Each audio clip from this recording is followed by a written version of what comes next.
Dans la parasha de ce Shabbat, parasha de Kitetse, la Torah parle du Ben Sorer ou Moré, du fils rebelle. Ça a l'air d'une mitzvah, pardonnez-moi, absurde, horrible. Le texte, la Torah nous dit, si un homme a un fils qui est rebelle, qui n'écoute pas la voix de son père et de sa mère, il ne les écoute pas lorsque les parents tentent de le corriger, alors qu'est-ce qu'ils font?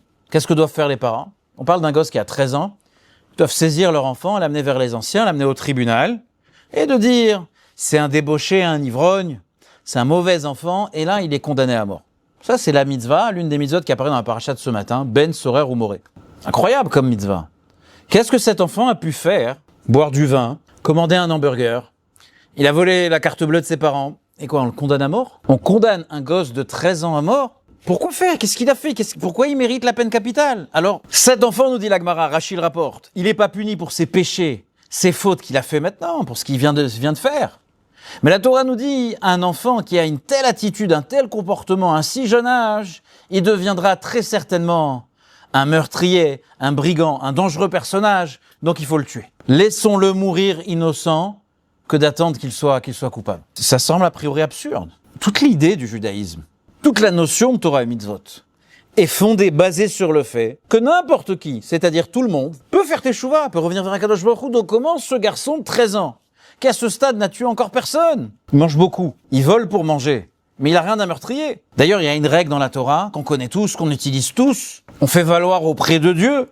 Il n'y a rien qui se tient, il n'y a aucune barrière qui peut nous empêcher de faire teshuva. Même le plus méchant des rois d'Israël, Ménaché, il va être un jour accepté par sa teshuva. Alors pourquoi cet enfant est considéré comme un monstre? C'est une mitzvah qui, a priori, a l'air d'aller à l'encontre de tout le reste de Torah et Mitzvot, de tout le reste du judaïsme. La Gemara nous dit que ce cas ne s'est jamais produit, il se produira jamais. C'est théorique, mais c'est pas pratique. Comment comprendre ça? Quel est le sens de cette mitzvah? C'est-à-dire quoi, la théorie, la pratique?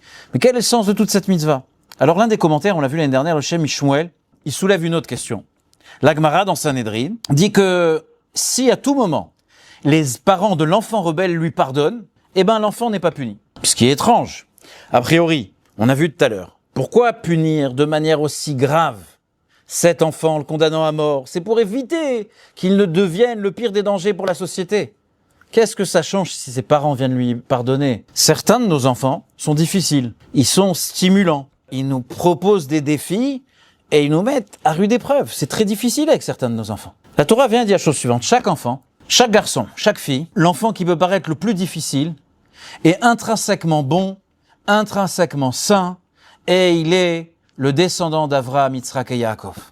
Et chacun et chacune d'entre eux a une étincelle divine à l'intérieur de lui. Dans certaines situations, on peut être tenté de rompre le lien qui nous unit à nos enfants. La situation est tellement difficile, elle est tellement absurde que je m'arrête là. En faisant ça, je prive l'enfant d'être le descendant d'Avraham, Yitzhak et Yaakov. Et c'est ce que nous dit ce commentaire magnifique sur la paracha. Lorsqu'un enfant, un adolescent, un jeune adulte, rencontre un moment qui est difficile dans sa vie, il y a quelque chose qui se brise. Très souvent, il y a un acteur extérieur qui est venu et qui a causé cette brisure, on l'a cassé.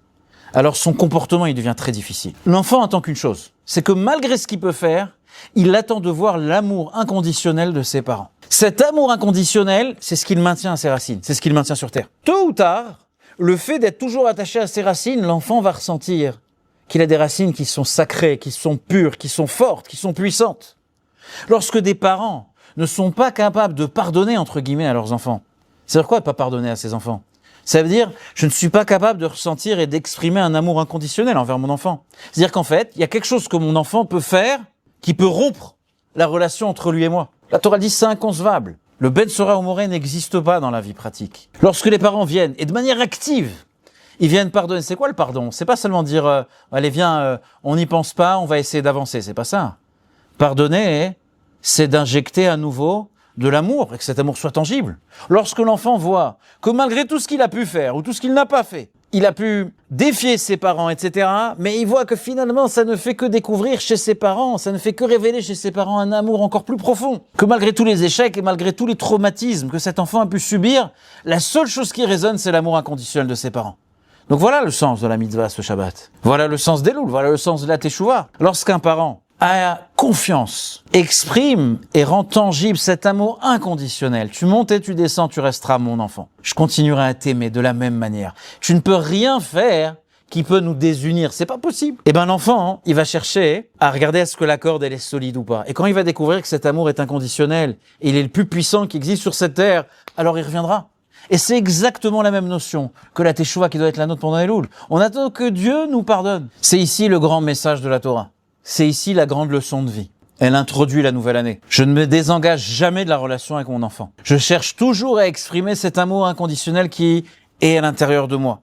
On doit apprendre à pardonner à nos enfants pour leur montrer que l'amour qu'on ressent pour eux est ce tremplin qui leur permettra d'avancer et d'aller au-delà de leurs échecs et de leurs traumatismes et littéralement de les guérir. Et c'est ici le sens profond du Ben Sorer ou Moré.